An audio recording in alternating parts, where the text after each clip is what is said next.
We've all watched the rise and fall and eventual adoption of new technologies. Blockchain, cryptocurrency, and new fintech innovations are coming faster than most people think.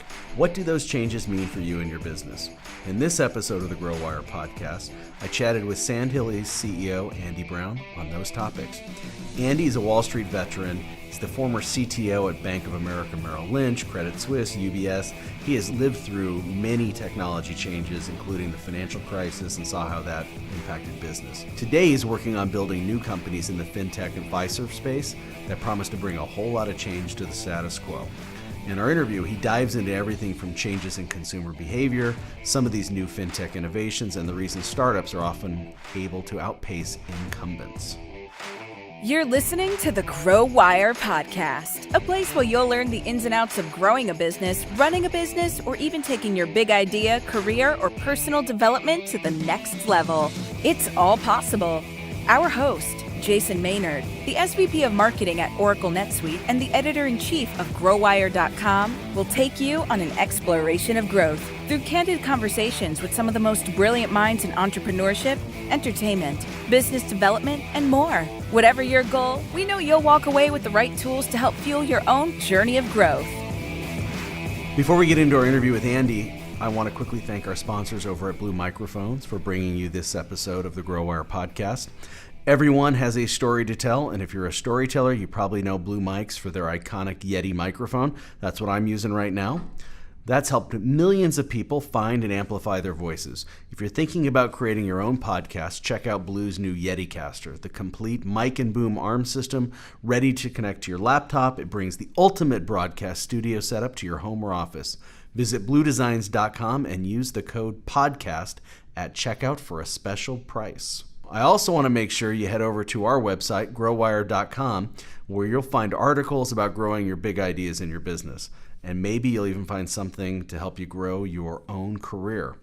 I love some of our recent articles around how you finance a business. We've got a whole range of topics from self-financing to raising venture money to even tapping into private equity. Great stuff about raising and funding a business. Check out the article in our strategy section on growwire.com. Check it out. Hello, everybody, and welcome to this edition of the GrowWire podcast. I'm your host, Jason Maynard. We have a very special guest with me today, the CEO and founder of Sandhill East, the one and only Andy Brown. Andy, welcome to the show. Hey, Jason. Nice to see you. All right. Well, thanks for coming. It's great to have you. Now, I'll have to let the audience know, I've known Andy for 15, 16 years. Dog years. Dog years, a long time. We go way back to the wars of working on Wall Street. Andy's had an amazing career and is now off and doing a more entrepreneurial and I would dare I say innovative. Innovative. Ooh. Yeah, there's a lot going on. But I'd love for you to kick off the show here and tell us a little bit about your background, what you're doing today, and where you came from. Sure, I'd be happy to do that. So I grew up actually in England. I was born in the Cotswolds. I grew up in Henley-on-Thames, which is about halfway between London and Oxford. And it's the home of world rowing. Just a little piece of trivia for you there as well. There you go. You see, all American colleges come to Henley and hope to win. That's the do they? That's the Super Bowl. The Super Bowl of rowing. So I grew up in Henley. I went to college in London. I have a degree in chemical physics, which essentially is quantum chemistry.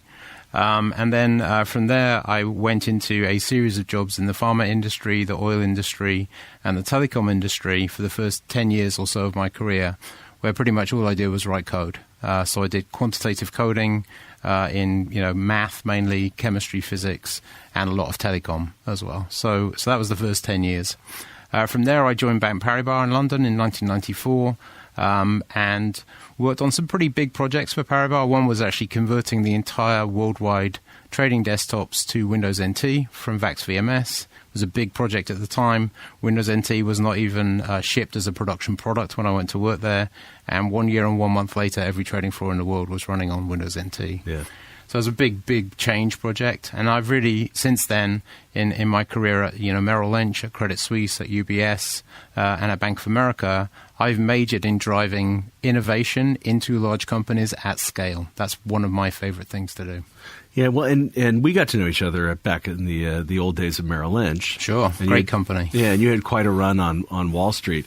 How did you end up making the transition from writing code to being one of the most, and for those of you who don't know, Andy Brown was Chief Technology Officer and many other things within had oversight over billions of dollars of information technology spend. How did you make that transition from being an individual contributor driving code to being responsible for managing tons of people and projects and infrastructure? Well, probably I think that transition started to occur really when I was at BT. I was a coder. I wrote a lot of code when I was there, but I ended up teaching a lot of other people how to code. Mainframe programmers, teach them how to code distributed, and building systems that at the time most other people were building on mainframes. We built innovative architectures around a platform called Inca, Inter-Network Call Accounting, which essentially was the basis for cloud. So this is a platform that's scaled up and scaled down based on need. And it's the first time I really had the opportunity to innovate around hardware, network, and software architecture to create something that worked kind of halfway between a grid and a cloud. That really gave me a lot of confidence. That project won the British Compute Society Award for a couple of years in the 90s because of its innovative architecture. And I was then freed really to focus more on design and less on coding. And I really believe in the kind of Malcolm Gladwell theory, which is if you don't spend 10,000 hours doing something, you probably don't know how to do it well. And I spent a lot more than 10,000 hours coding. So understanding code is very important. Understanding design principles is very important. And ultimately, to be a good architect, you really have to understand how to take something new, deploy it at scale so you can maximize the benefit of it for your client. And that's something that I think I spent a lot of time on. Specifically on the transition from my last role outside finance, telecom, into financial services, it ended up being a great crossover role for me. I was involved in networks at Paribas. I actually ended up running market data at Paribas as well. And the Windows NT platform rollout was actually more about networking than anything else, because in that era, speed of networks was one of the things on trading floors that was really differentiating. So we actually worked with 4 Systems, the ATM vendor, and deployed 4 Systems on the trading floors in parallel with rolling out Windows NT, and gave ourselves a very unfair advantage in the market in 1995 when most people were running shared 10 megabit to the desktop. We had 150 meg to every desk. That was a really big deal. And during your time on Wall Street, you saw a lot of change, not just in the technology, but on the business side of the house. And what always struck me about you is when we first met, I think it was 2003, how attuned to the business model change of obviously the financial services industry, but even how the vendors were working. So touch a little bit on what you saw, if you will, kind of maybe from the late 90s to the, let's say, early 2000s before the financial crisis. Well, I think in the late 90s, there were so many ideas out there in .com land. And those ideas were actually mirrored inside large companies. Everyone inside a large company who was a technologist thought that it was okay to come up with new ideas, and they did. So we created a lot of intellectual property in that era, even in Merrill Lynch, and even in things like cloud and grid and all these other things, that is today even some of the most referenced IP that exists in the world. DAC, which was otherwise known as DAC, distributed adaptive computing, is the patent that is referenced by Amazon, by Microsoft, by Google, and so on. And the idea of DAC was that a computer only exists to do work. And if it has work to do, there's value in that work. And there's a cost of executing the work. So if the cost exceeds the value, then you should just turn yourself off. And that's actually in the patent. So the idea is spinning things up while there is a arbitrage between cost and value and not existing if there is no arbitrage was really an important thing. So I got to run MLX, the .com for the institutional business at Merrill in 2000, 2001, and it was a revolution. I mean, we were delivering 50, 60 releases a week in an organization that previously was used to more like 4 or 5 in each of the individual businesses that we represented through the platform. So I think .com 1.0 whilst maybe perceived to be not as successful as it was hyped to be, ended up changing the way that people delivered things. It ended up changing the expectations on delivering software, and it really changed the way people felt about shared platforms. So if you've got a shared platform, you can deliver much, much faster than if you have to build everything from scratch for each project. In that period, 2003 to 2006, there were a number of really interesting projects that were starting. I mean, Salesforce is a good example of one. Fast is another example of a company in that era who were able to index all of the databases in our environment. In fact, the person who ran that project in my organization at Merrill Lynch is now director of engineering at Apple. Just that learning of, wow, we can deploy this indexing thing across 100 different databases, and we can change how long it takes to do something from 25 minutes to 2 seconds. And there are thousands of people doing that thing every day, and now that 25 minutes is 2 seconds for all of them. That's a revolution, and that's a really big deal. And I mean, that harks back also to right at the beginning of my career, actually, when I worked at Shell. And you know, the premise at the time when I was hired, and they even had a video like this that showed the price of oil going from, 28 to 100 by the year 2000. And by the time I joined, or very shortly after that, the price of oil was less than 10. And what that meant is that many of the refineries in the world weren't economic. They weren't producing oil at an economic price.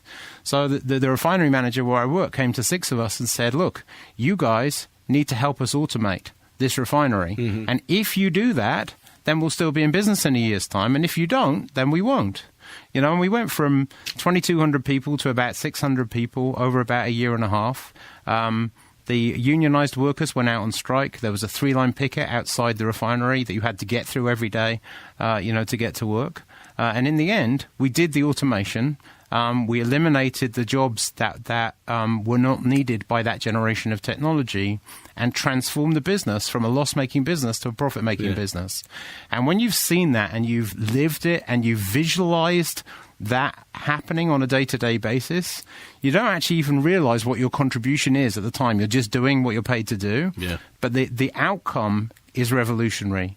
And the cool thing about technology, through that entire period from, let's say, 99 to today, is that the amount of things you need to build in order to technologically enable any process has got less and less and less. Yeah. More and more of that capability is now things you can buy or plug in or subscribe to. And so for me, the thing that keeps me extremely motivated to work in the industry is the ability to do more and more with less. Now, obviously, the flip side of that is that the roles that are important and valuable for people to perform are changing. And in every evolution of technology, certainly from the Industrial Revolution onwards, every so often, and probably in the last 50 years, on a more frequent basis each time, the roles themselves have changed. And probably there's no time that I can think of where that change isn't more apparent than now. Yeah. So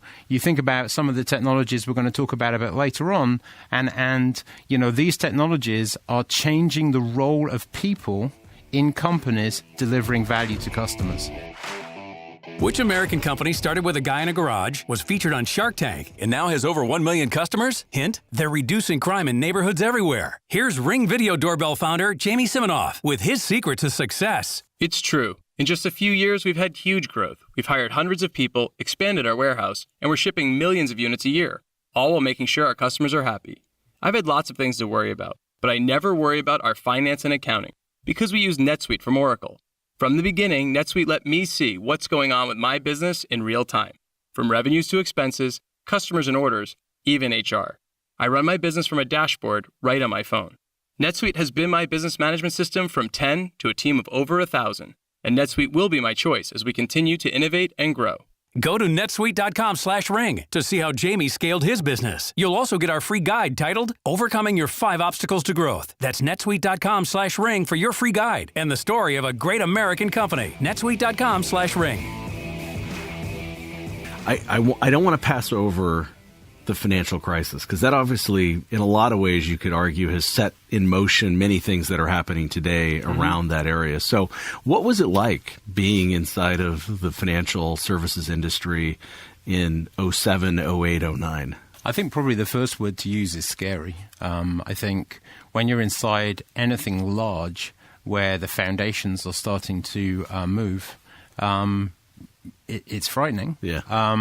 The thing that I would say is, I rejoined Merrill Lynch 1 week after Bank of America Merrill Lynch merger was announced, and Bank of America had already bought Countrywide at that point.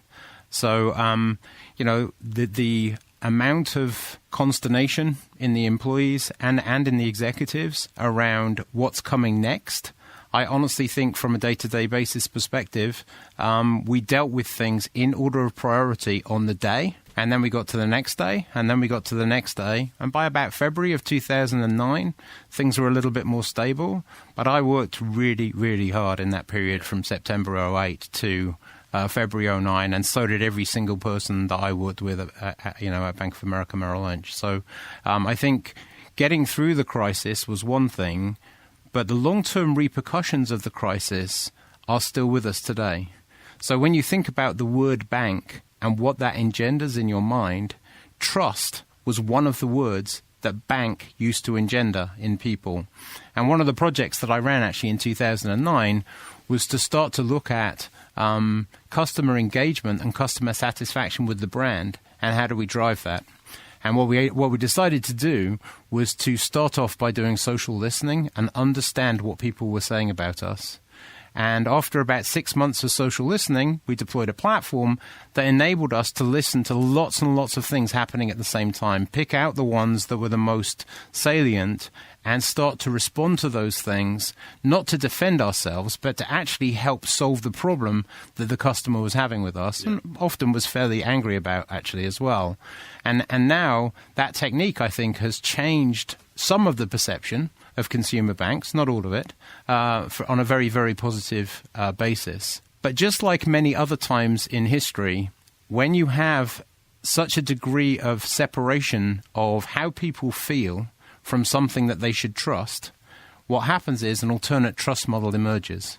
And in this case, that's what happened. An alternate trust model did emerge.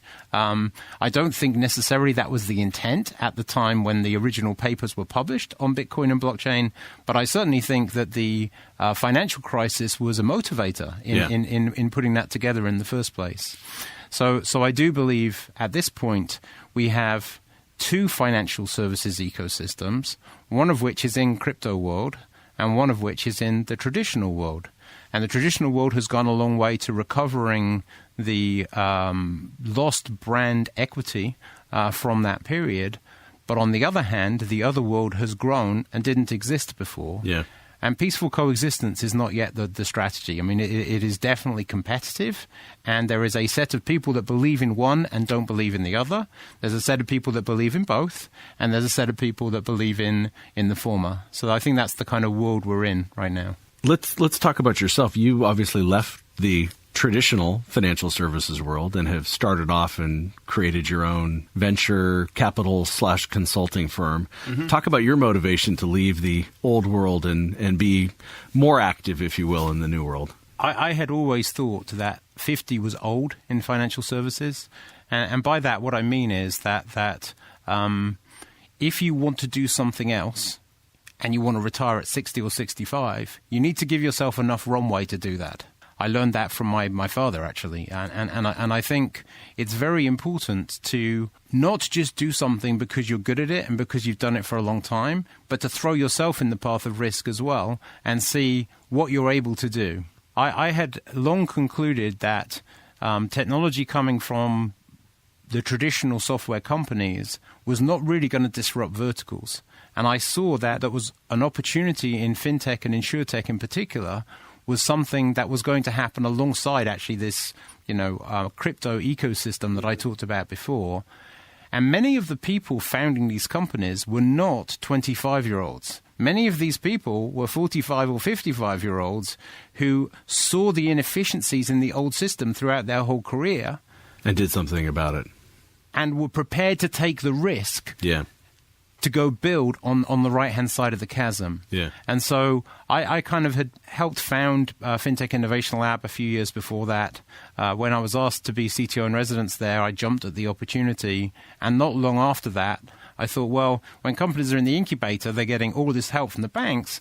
Maybe there's an opportunity to build a business where you carry on helping them after Fintech Innovation Lab is over, help them raise money, help them get into the banks as clients, help them figure out how to be part of an extend and embrace rather than a competitive tenure to the banks. And honestly, for the first couple of years, that was really hard. I mean, between 2014 and let's say mid 2015, that was tricky. And at that point, I think a couple of the big bank CEOs realized that trying to compete with fintech was the wrong strategy.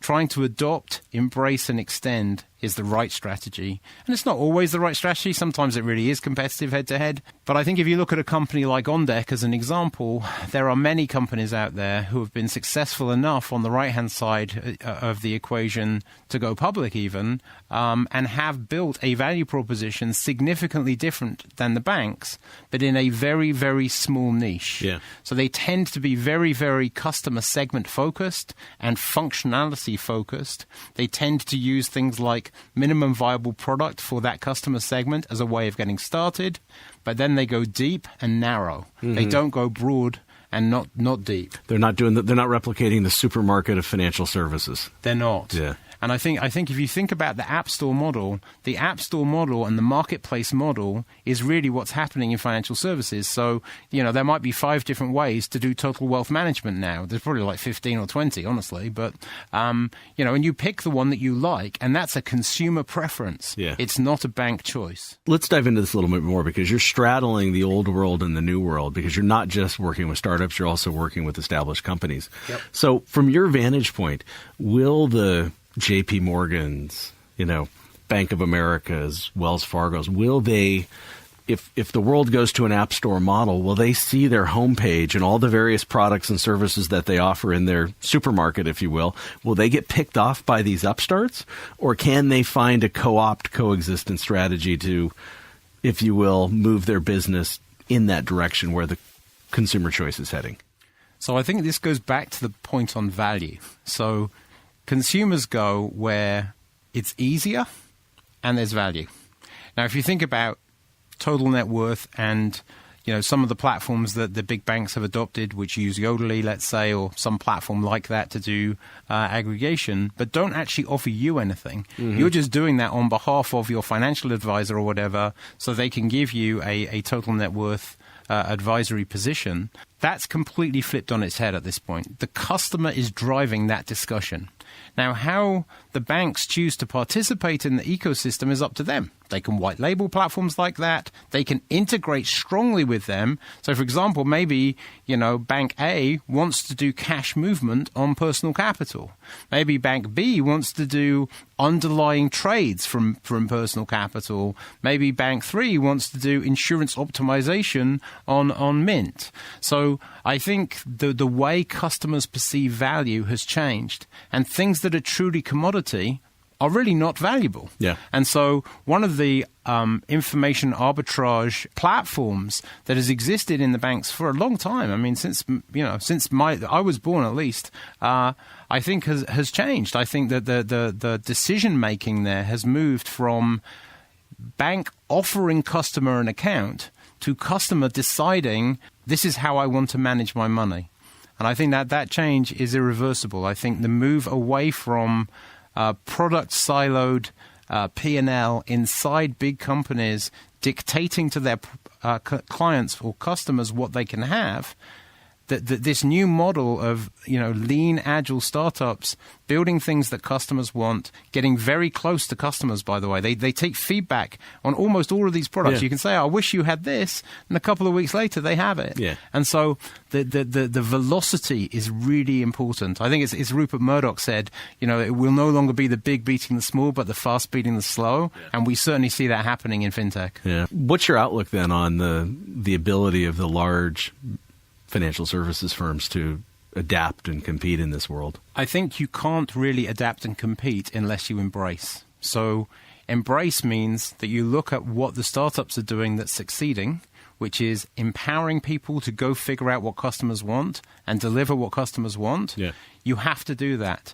And sometimes as a business owner or even a product owner or a CEO, that's one of the hardest things to do, because that's not the world you were raised in. Yeah. The world you were raised in is a world where you can tell the customer what they can have, and they better enjoy it. So I think you'll enjoy that toaster. Yeah, exactly. With that checking account. Yeah, exactly. You can buy it with the points, by the way. Yeah. So I think the world has moved on, and I think the banks that are going to be successful going forwards, who are large banks with large IT budgets, are essentially competing for the same mind share that the startups are competing for. When you get to Tier 3 and the credit unions, I think what's going to happen there, and it's already happening, is that you will have platform providers who can white label to those companies, which essentially levels the playing field to them growing their business. Because if it's a commodity product, and now you can get a white label platform that's kind of as good as the big guys, then the barrier to entry now is completely changed. And this is true, by the way, the Amazonification of development has made the barrier to entry for many, many, many industries almost zero. And so take the credit union example then. So then what do they become? Customer acquisition centric companies? Yes. Really, in kind of understanding. So let's keep going. So if you think about washing powder, you have one company with 20 different brands that are marketed to different segments. Yeah.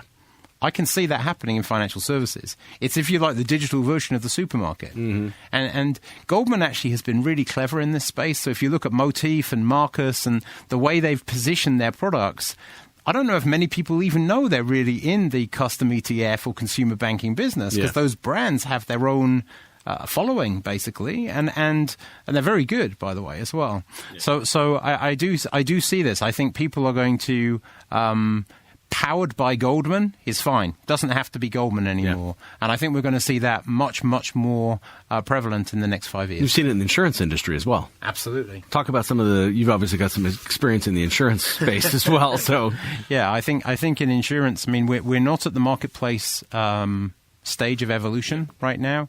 Where we're at right now is, I think, in each of the individual large brands wanting to digitally manage the relationship with their customers. And that involves everything from, I want to write a policy, but I don't want any paper. So I'm sitting in my armchair at home, I click on, XYZ InsureCo, and it says, oh, Jason, you're sitting in this place. Is this your home? Yes, that's my home. Okay. Well, if you want us to insure this place, this is how much it will cost for us to do it. And, we've defaulted all these other parameters. You can change them here if you'd like to. So everything is going to become simple, even though the complexity of an insurance product is pretty complex. If you look at the number of variables in an insurance product, they're pretty complex. But if you want to consumerify those products, you've got to make them simple. And ideally, you want to make bundles. So this whole idea in kind of ETF world of saying, you can subscribe to a risk outcome and a return outcome that you want to achieve, and don't worry too much about how we're going to do that. We're going to do it. Yeah. I think it becomes much simpler to turn that into a supermarket model if you're able to abstract away the complexity and then make it very, very simple to interact with the consumer.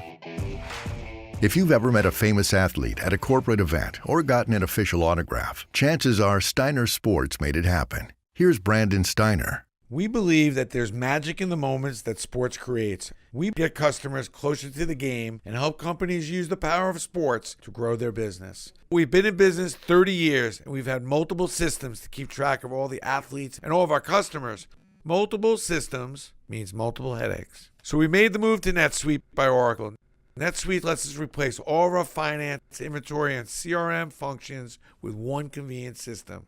Now all the departments can see the same data. And if I have a question about our business, I can get the answer quickly. Find out how Steiner Sports scaled their business to millions of customers. Go to netsuite.com/Steiner. You'll also get our free guide titled Overcoming Your 5 Obstacles to Growth. That's netsuite.com/Steiner for our free guide and the story of a great American company. I want to shift gears a little bit here and talk about blockchain and crypto, because I think that's another facet of this digital transformation in the Fiserv space. So absolutely. So Jamie Dimon's been quoted, and probably much to his chagrin, quoted too much about some of his comments around Bitcoin. There's a lot of talk, though, about crypto becoming, effectively an alternative currency. And some will say the price of gold and crypto are perhaps inversely correlated now as the new store of value. Where do you stand on this whole utility of blockchain as an underlying technology and the rise of crypto, and whether it's Bitcoin or others as a viable medium of transacting? So I think firstly we have to separate. That's a tough question. That's a long one. I know. It's a big one. It's okay. I think you were thinking it out when you were asking it. It partially was. So I think if we think about blockchain, blockchain is a transaction platform for multiple parties. That's the way to think about it. And you can call it a digital ledger technology if you want, but the important thing about blockchain is it lets you build a complex workflow with transactions. You can have people participate in transactions, i.e. approve them or even create them. And you can have people who are blind copied on transactions, or people who have visibility to, like a regulator, for example. And I think right now the use cases that have been targeted for blockchain have been quite specific. A settlement and clearing platform for the ASX, and so on. There's 10 or so examples, I think, in the capital markets that are interesting. Syndicated loan being one of the most interesting recent ones I looked at. Part of the reason why the ecosystem in terms of solutions to replace existing financial services products has been a bit slow to get off the ground is that the development tools that enable people to simply write the code haven't existed. Correct. You've got to be a very technical person to write the code, and you've always got this same problem that existed in the left-hand side world, which is, first of all, I have to understand what business problem you want me to solve. Then I have to understand, is it a real business problem? Then I have to understand, is blockchain the right solution for me to use? And finally, I have to build a solution which is probably cheaper, faster, and better than anything that's out there today. So that's quite a few steps. That takes a long time. Yeah. And a lot of people have taken a leap of faith on step 4 and said, you know what, I'm going to take the risk. But I think as the development products become more and more mainstream, and it becomes easier and easier for business analysts to write code on blockchain, you're going to see it used for all sorts of things that we don't currently contemplate. And simple things like transfer of title of anything, whether it's a house or a car or whatever it is, seem to me to be certain to move to blockchain in our lifetime.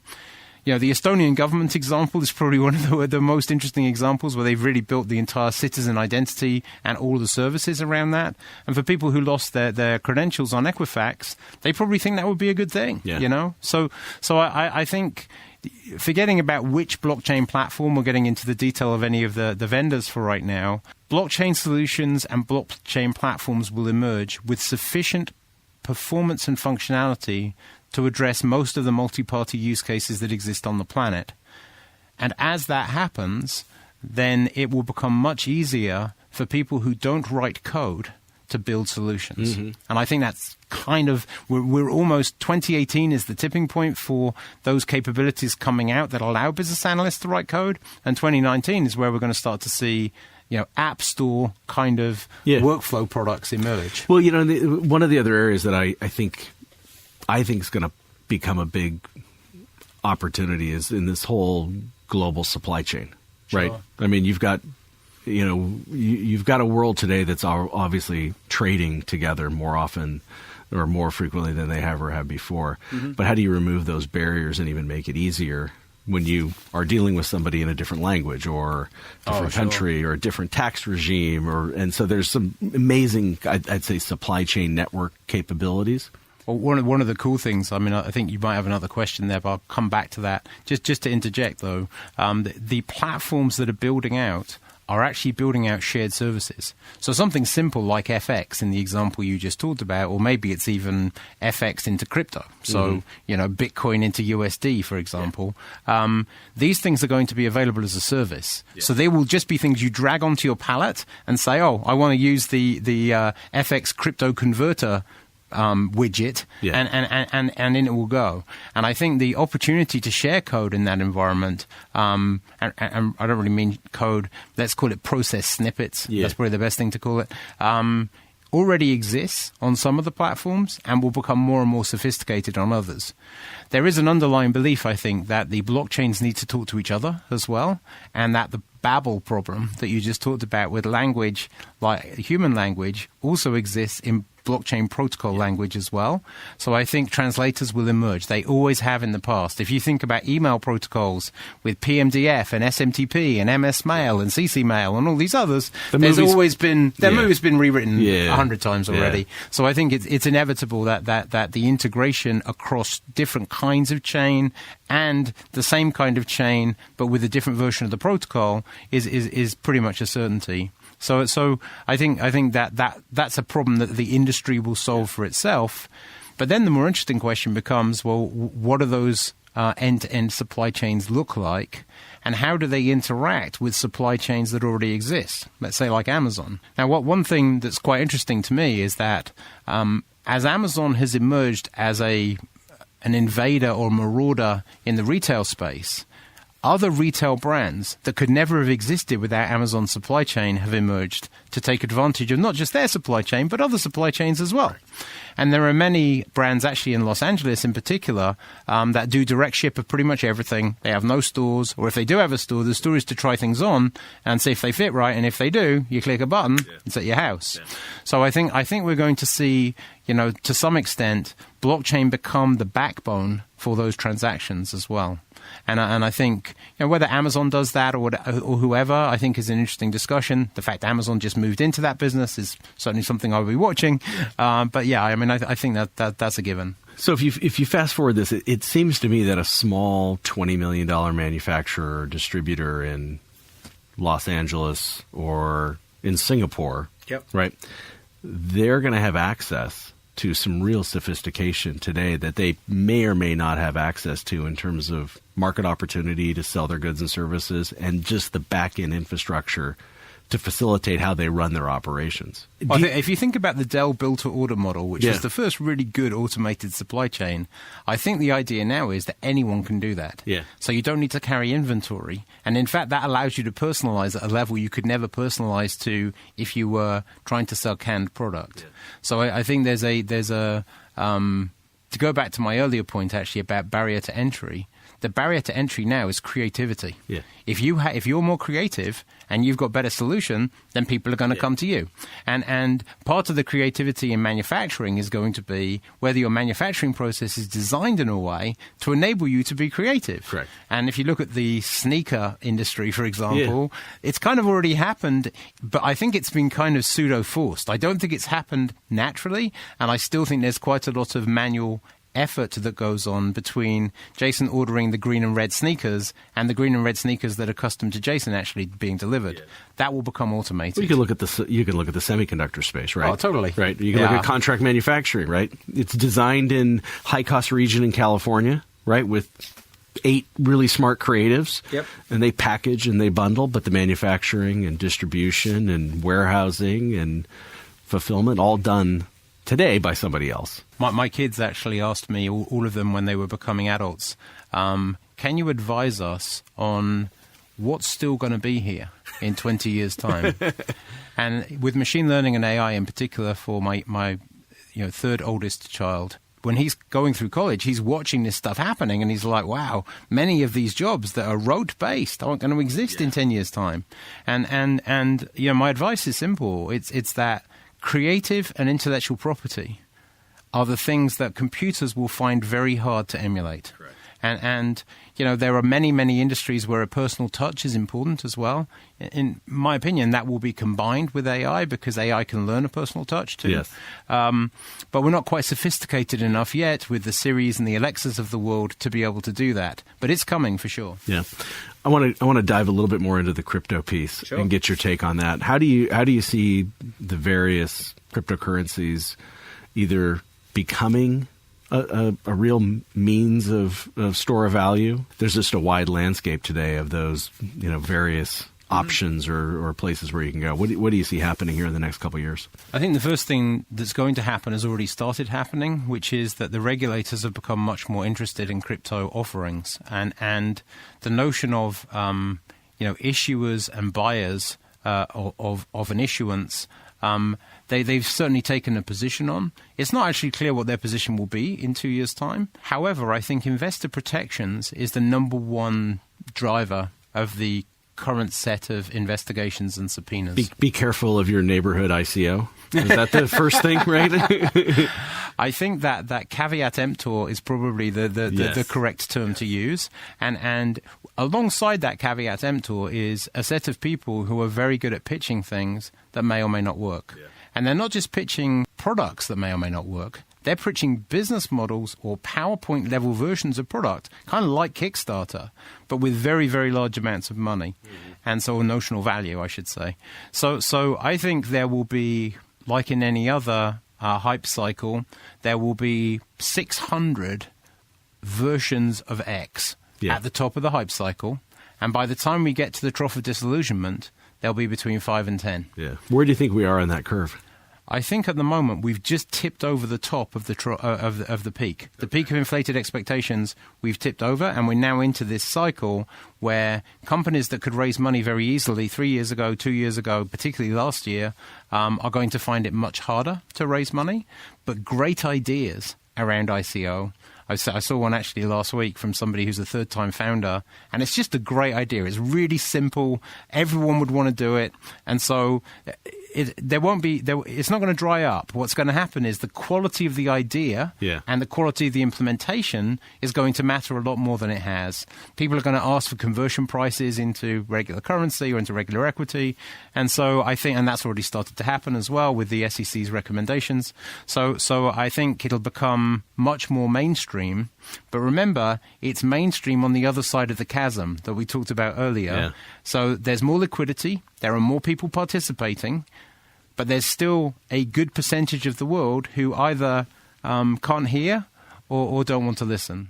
So 2021 is going to be a great year for crypto, but we may have the aggregators on the podcast. We'll suck this up and say Andy Brown is forecasting a 2019 cryptocurrency crash. No, I don't think that's the case. I think that individual ICOs that were launched that may not have been appropriate for an ICO will probably just convert, right? And they may not convert at the valuation, but guess what? I mean, all of us have invested in companies that have had down rounds, or even worse, been crushed. So this is a factor more about the investing industry and the investing life cycle than it is about crypto. The notional value may suffer. We've got a little bit of time left. What's next for you? What are you looking to do with Sand Hill East, and where you've got a lot of great ideas. Where are you putting your money? What are you guys working on? Well, I think we've really put our money in data. We think data is one of the most important assets right now, and applying machine learning, AI, but data aggregation, entity extraction, that whole area is really interesting to us. We've got 7 or 8 different kinds of companies in there. We've got companies that allow you to do data integration more easily. We've got companies that can easily abstract entities from both structured and unstructured data. And I think data is the fuel for digital. That's the way I think about it. So that's very important to us. In a digitizing world, security is the most important thing. Okay? So data is the most important in any vertical. If you can control the data and you can both commoditize, anonymize, and factorize, if such a word exists, become like a factory anyway, that's very important. But security, entitlements, roles, access to data, keeping bad guys away, understanding which endpoints are infected and which ones are not, protecting assets in the cloud has probably become the number one thing. So security is probably our number 2 behind data. Fintech and InsurTech remain a big focus alongside the other two, because in a SaaS world, fintech companies are held to the same standard as financial services companies. And that means you've got to have all of the same infrastructure around both managing regulators and managing privacy and security. GDPR is probably a warning shot to people in the US and Canada. I think it's going to happen here as well. So we are looking at companies in the policy space in particular around GDPR that we really like. I think the Uberization of everything is an interesting trend. We are seeing all sorts of things. I mean, I'm involved in a company actually that is Uberizing technical people going on site to do work. As IoT takes hold, that business is growing fast, and IoT and securing IoT is probably one of the world's biggest unsolved problems, given how fast the adoption of IoT is already happening. So I think that's probably landscape-wise, a pretty good feel for things that we think are interesting. There are other trends that are interesting where we've, in some cases, found a way to invest in them. In some cases, we have not. The importance of water in the world, I believe, is still very interesting. South Africa? As South Africa, as in the Native American lawsuit about ownership of water in North America. I really think water is very important, and water and climate change obviously go together. But figuring out what to do about that other than hold assets that hold water is something I haven't got beyond. I have no startups in that space. Yeah. It's just an investment strategy for me, to be honest with you. The very different way that millennials look at everything is really intriguing to me. So, part of the reason we're invested in Roomy is because of millennials' love of living in metropolitan areas, renting, co-managing, roommates and so on. But that permeates pretty much everything they do. They don't own cars. They take cars when they need them. They get car insurance when they need it, not the whole time. So there's a real seed change in the importance of the customer and the ease of using services, which in my opinion is going to drive the next 10 to 15 years of innovation in consumer products. So the simplicity of being able to use things and just plug in and use them is a requirement for this generation. One of my professors... Have you seen The Bird? Yes. I live in LA and there's birds littered all over Venice and Abbot Kinney. And you go, somebody left the bird. That's okay. The next guy walking down the street's going to pick up the bird and go. So it's all good. Yeah, there's a Lambretta as a service company in San Francisco. I saw they're all red Lambrettas. It's pretty cool. So I mean, what I would say is that this permeates everything. So if you look at the research around what happens to wealth that is transferred from baby boomers to millennials, 92% of the wealth transferred from baby boomers to millennials leaves the institution it's with at the time of transfer within a year. That's amazing. 92%. Why would that be? Well, he was my dad's guy. I want my own guy, or he was my mom's guy. And so I think there's a real change in perception of value, which is important for people to understand, because it's going to have impact in elections as well.